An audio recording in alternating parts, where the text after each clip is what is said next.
Sadler. Bring the ball up the floor now for the Bombers is number 2, Steve Lamb. Brian Eisner misses the shot, rebounded by number 21. Otis Haley coming up the floor, stealing the ball. Steve Lamb, pass, and Clarkson misses.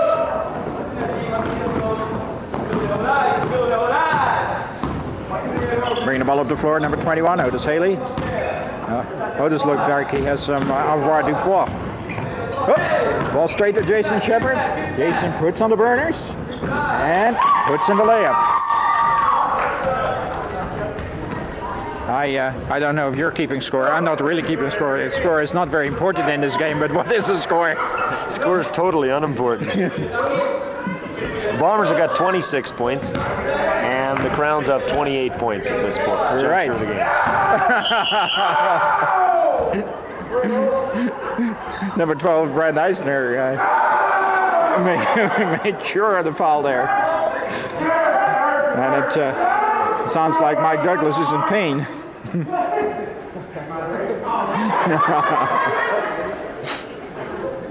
Is that what you call having your arm pulled? No, yes. Referee only wants to give him one shot, but obviously Douglas wants two. Since I just have one shot, can I shoot my best shot? Hey, please tell me to shoot his best shot as long as he stays behind this black line and shoot it that basket. That's right, man. I can shoot my best shot as long as I stand behind this black line, that basket. You know what I do? I go down this like this, like this, like this. Hey, you can't do that either. You're going to free. Give him 10 seconds, okay? Cut him out. 1. Go ahead. Hey. 10 seconds. 1. Hey. 2. Louder. 3. Michael, have the ball. 4. Michael. 5. Come on, man. 6. I got plenty of time. 7. 8. 9. Time out. Hey, Otis. Yeah. See the referee? Yeah. 7, 8, 9, 10.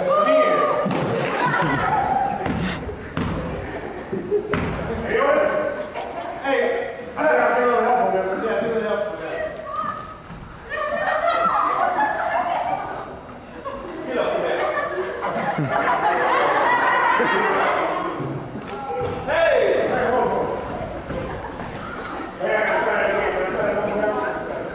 Hey, Michael! Obviously, Douglas wasn't too happy with his shot, and he wants another chance.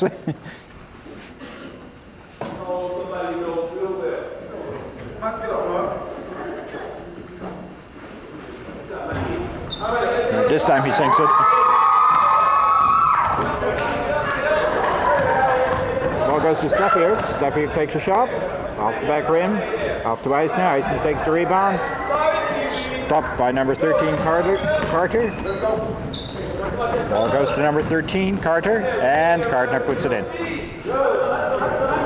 Inbound pass goes to number 2, Steve Lamb. Lamb brings the ball to the floor. Passes off to Steffier. Intercepted by Carter. And back to number 13, Roland Carter. And a shot by number 21, Clarkson. Clarkson misses. Intercepted by Lamb. Lamb shoots and scores. Bring the ball up the court. It's number 24, Tony Sadler. Passes the ball to Carter. Back to Sadler. Back to 21, Haley. Back to Carter. Oh, we got the weave going again. Nope. And back to number 12. And finally taking the shot from the wing is number 21, Otis Haley. Otis misses though. Ball comes to number 14, Michael Douglas, but can't do it. Rebound by number 3, Jason Shepard. Shepard pulls up and shoots.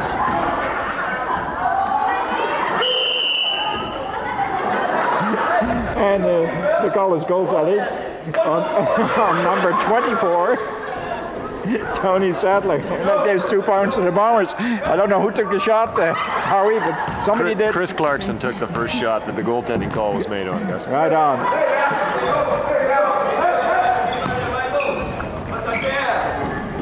Oops.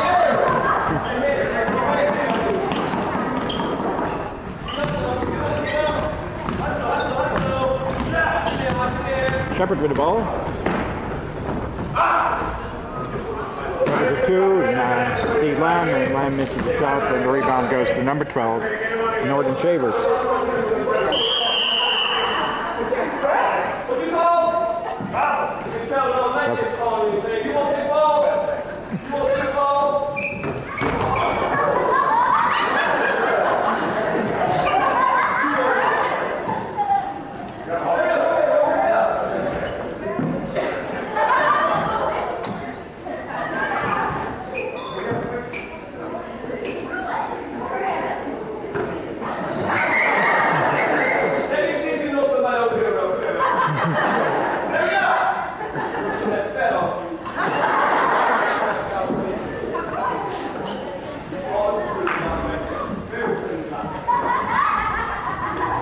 Every time the Crowns play in a gymnasium, they always look for certain types of people, and one of the things they like to do is find little abnormalities in referees and play it for all it's worth. Yeah, I guess they're picking on this one particular referee over his weight problem tonight.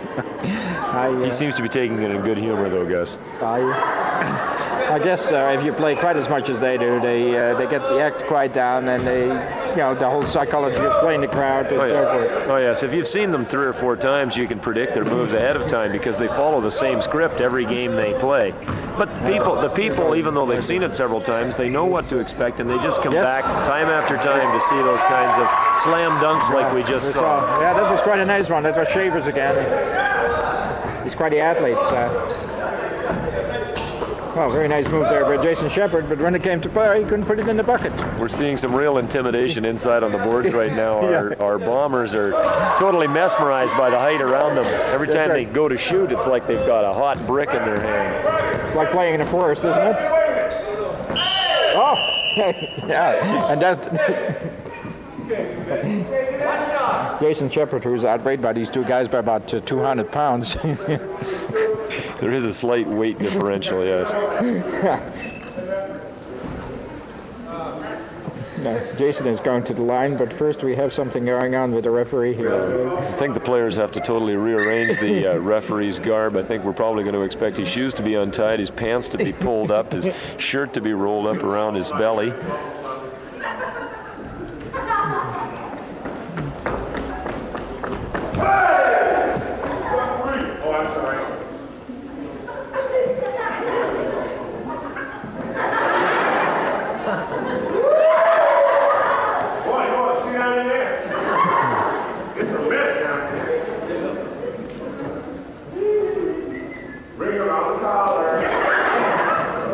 You can probably hear the comments that they're making.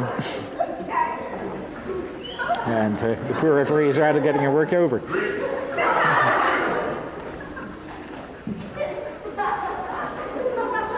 Nobody.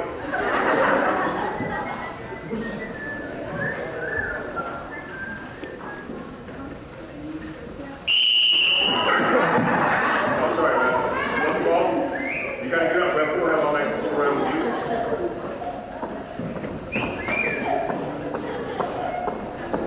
Hey, Doc!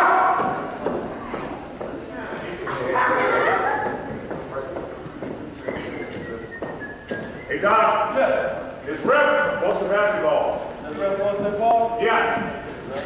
In the meantime, of course, the team has hidden the basketball.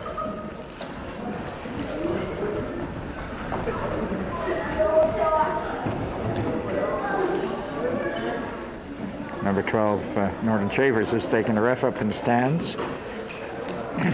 And together with the ref, they're going to look for the basketball.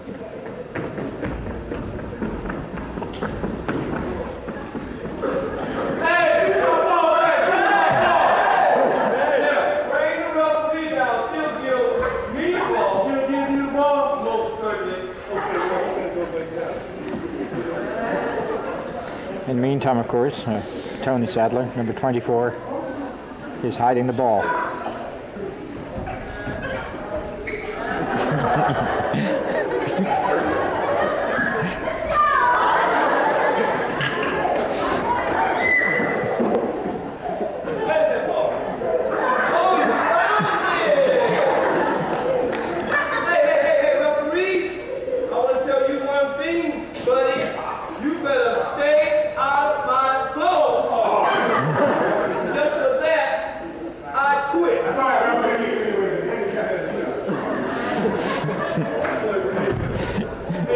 Tony Sadler has found himself a comfortable place in the stands there. And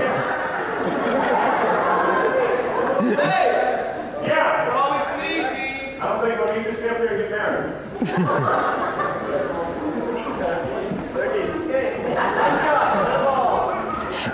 well, back to the game. Taking the foul shot is number 3, Jason Shepard. Well, not rather unsurprisingly, he didn't make it after all that. Concentration tends to wane just a wee bit. There was a slight delay, yes, from the time that the foul was called until he went for the shot, like about 5 minutes.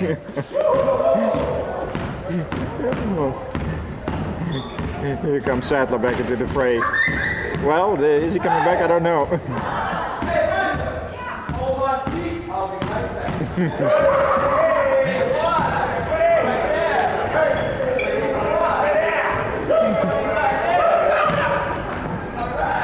And, Sadler misses. He was going for the easy layup and he didn't quite make it.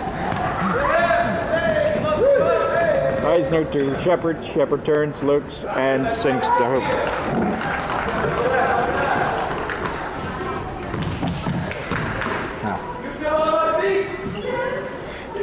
Obviously, Sadler is still worried about his seat and whether it's staying warm or not.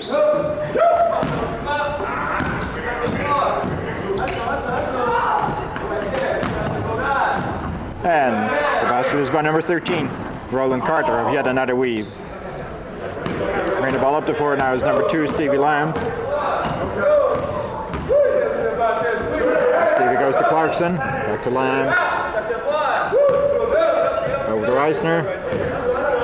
Eisner to Clarkson. Clarkson shoots, misses. Stuffed rather. Back to Steffiuk. Steffiuk. We're determined. I don't think your referee knows too much about this game. Oh, ref. Very good call. Very good call. Was it down? Here comes Carter, and here we go back into the weave. Oops! And Carter takes a shot and misses. Back on the floor comes Steve Lamb. Lamb grabs all the way to the bucket and he puts it in. Wow.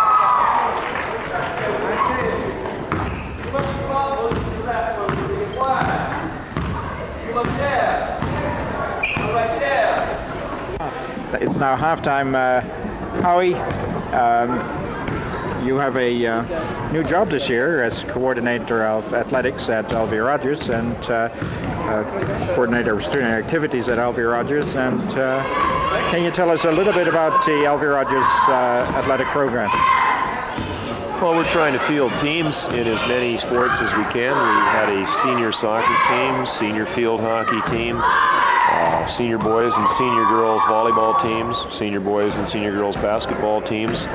We had one outstanding athlete in cross country, and we're hoping that in the spring season we'll have a track and field program going here as well. We had junior boys and junior girls volleyball teams, and we have junior boys and junior girls basketball teams as well. So far, our best efforts have come in volleyball, where our senior girls team was ranked consistently in the top 10 throughout the fall season, and in fact qualified from the Kootenay zone to go to the AA Girls Provincial Championship, where they did in fact finish 6th, which is an outstanding showing.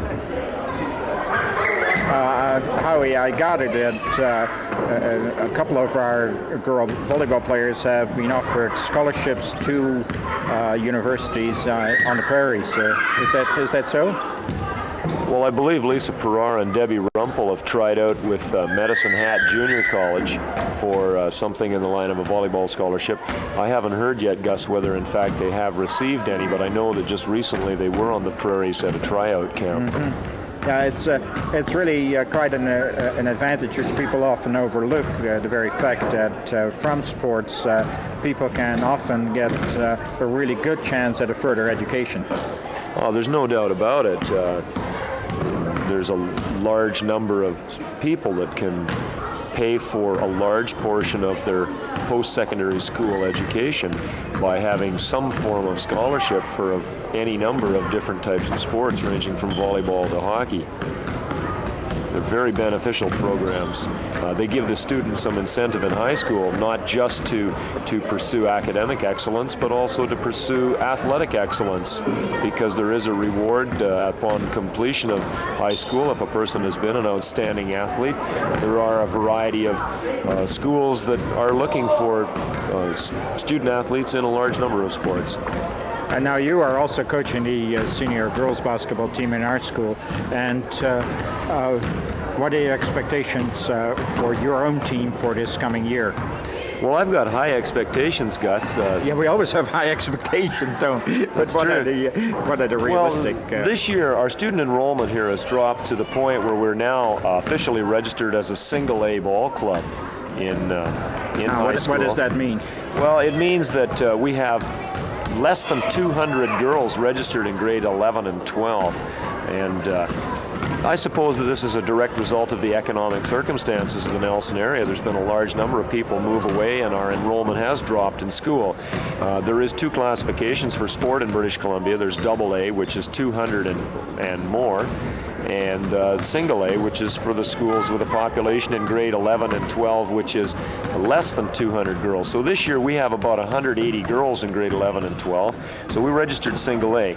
We have a greater number of teams to compete against in the single A division. There are 7 teams in the league this year, ranging from Boundary Central in the east, in the west, to ourselves at the eastern end, with other teams in between like Mount Sentinel, Salmo, Grand Forks, and Rossland, and Stanley Humphreys and Castlegar. Anyway, back to your question about how I think the team will do. I really think that we have a pretty good shot at finishing high in our league, certainly in the top 3. And I think that although we're the underdogs, there is a possibility that if we play up to what I believe are the physical expectation, the physical potential of the team, that one of my expectations would be that we could make it to the Provincial Championships ball club, and they certainly have a very talented and very experienced coach in Jack Klosky. Certainly have more talent, I feel, this year than I've had in the last several years here with the girls program. Fine. Thanks, Howie. You mentioned the area of travel cost, and I am very well aware that travel is a very expensive item on your budget. How are travel costs handled by the school of the various teams? Because while you are going to Curlew, the boys team is going to Medellin, down to the States, and all these things are very costly. The volleyball players took a large number of trips to prepare themselves, and to a very good result. But how do you handle these costs? Well, students in our school are charged an $8.50 student fee, and a portion of this is allocated to each of the various teams, clubs, and groups within the school. So each of the athletic teams is no exception. In the case of a senior team, such as volleyball or soccer or basketball, they received about $500 from student government this year as a grant. So they have that amount of money to start with. Any other funds that they need for their programs, they have to raise by either charging the students that amount or doing some kind of fundraising project. You mentioned that travel, and I had mentioned that travel is a very expensive portion of our yearly budget. Last year, we took one trip to Cranbrook for a league game, and that one trip expended over half of our budget for the entire year. That is half of your grant for the entire year. Yes. So you had to, for all the other trips, you had to pretty well raise money to...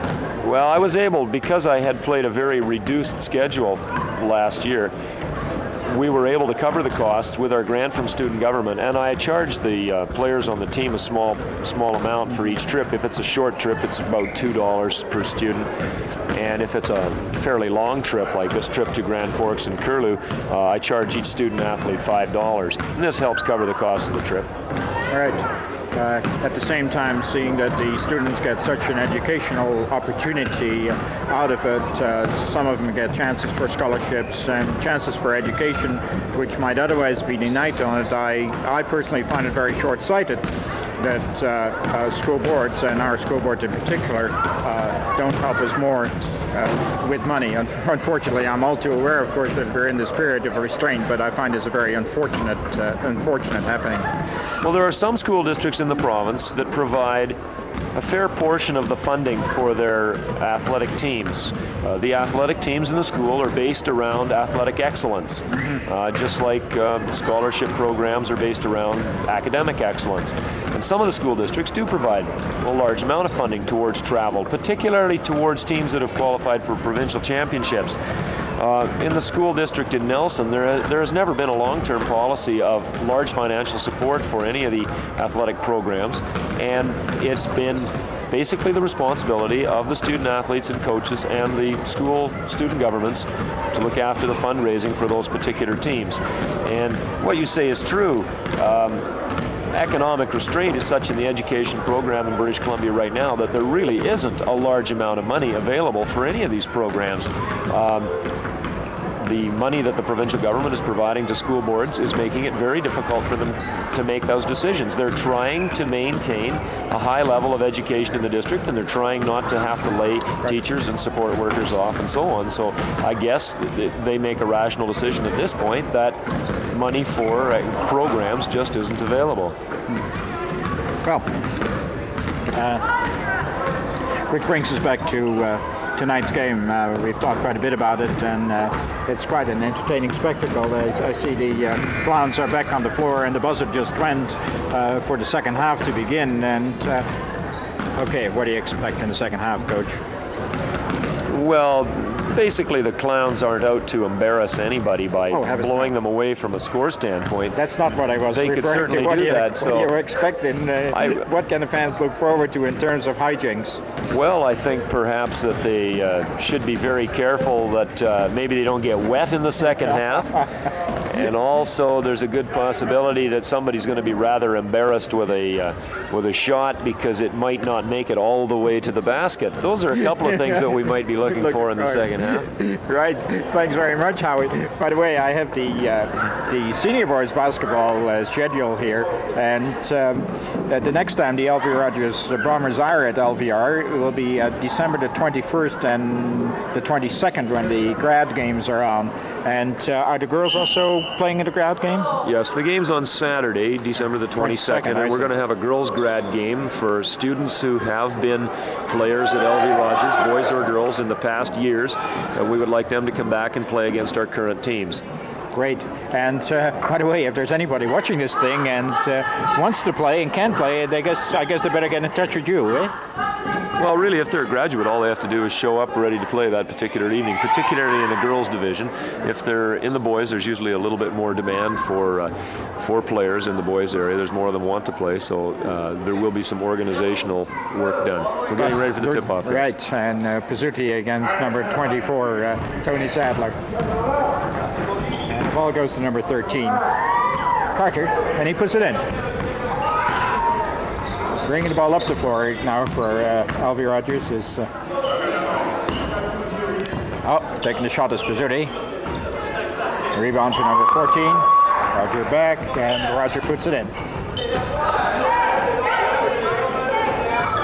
One wing, the shot by number 21. Otis Haley. Bringing the ball up the floor, Jim Cathcart, number 8. First time Jim has been on the floor to Tedesco, and Tedesco, who is affectionately nicknamed the Diesel, puts it in. And the slam dunk by 24. Tony Sadler, I'm glad that Tony's a little bit more careful of our backboards right now because I had some fears in the first half. Our backboards are rather expensive. We can't afford to shatter one at this point. That's right. That goes back to Pizzuti. Pizzuti misses a shot. Tapped away. Back to Cathcart. Cathcart's pass is intercepted by number 1, Louis Matters. Matters to Carter, and back to Matters, and Matters puts it through. I notice these guys, if they want to, they can shoot from a lot of positions on the floor. Oh yeah, they're skilled ball players. Oops. Basket by number 22, Tedesco. The ball goes to 24, and a reverse dunk by Tony Sadler.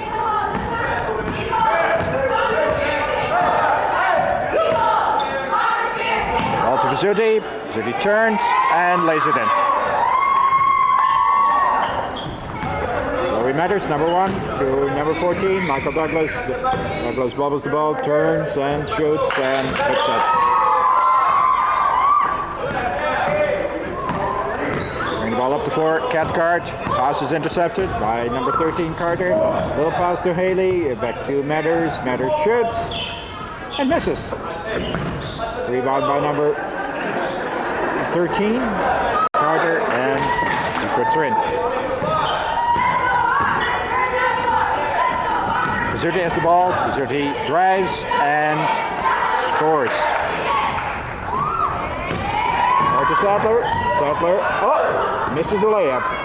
Well, Cathcart brings the ball up to Pizzuti. Pizzuti drives. And was held by number 13, Roland Cartley. Pizzuti gets the shots.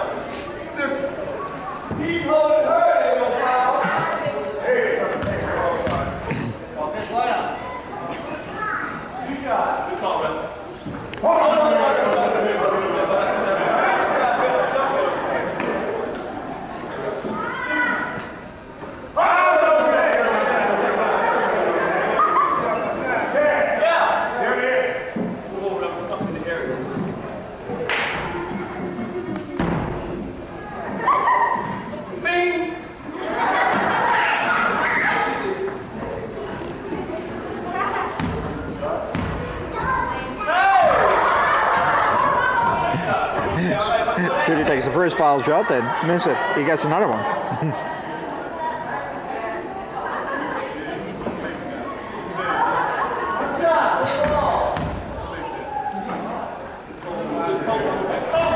And Pizzuti misses the second. Tedesco grabs the rebound and scores.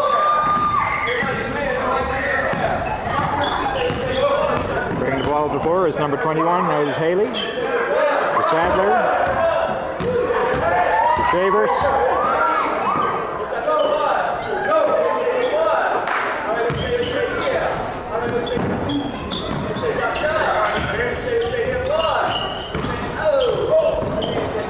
And Carter produces a layup off the weed.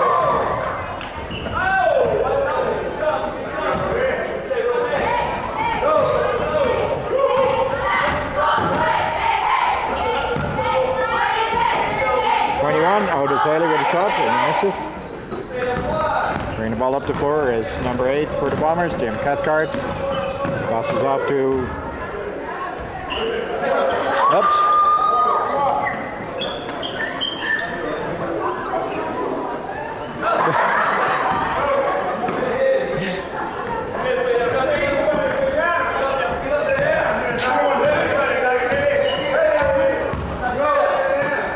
Here comes our friend Shavers again. Oh, he's passed off to Douglas.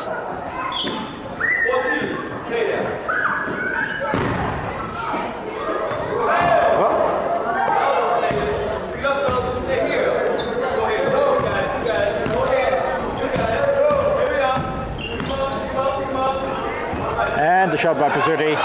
And he puts another one in.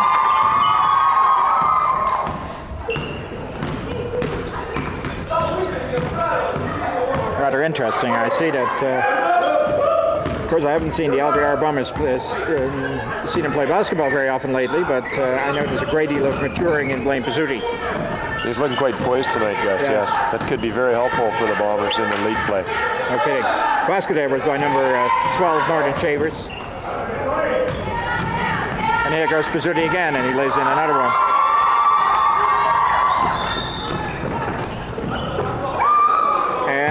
It seems that every time I see somebody with the ball, it's Pizzuti. And oops, this time he misses. And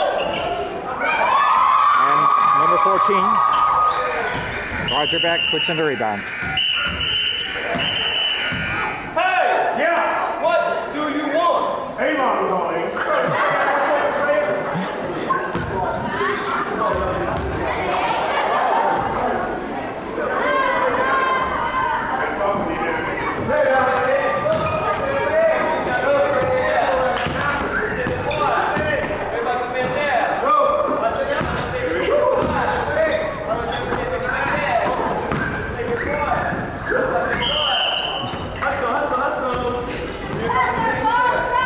That pass behind the back didn't quite work as Norton Chavez had it bounce off his fingertips and it went away.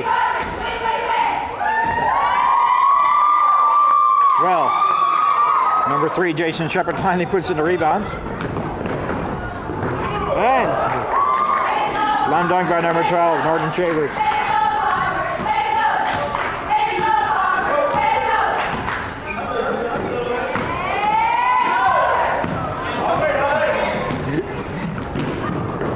Strider, and he lays it in. Taking the inbounds pass is Cathcart.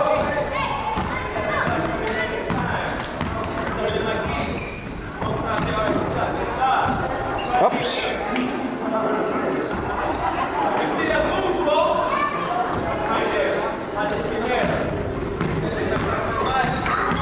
Carrying the ball up the floor, number 12, Norton Chavez.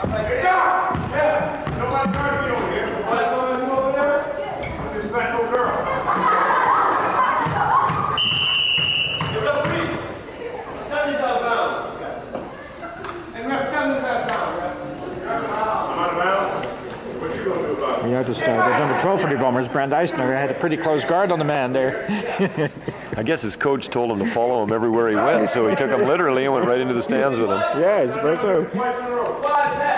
I never shoot.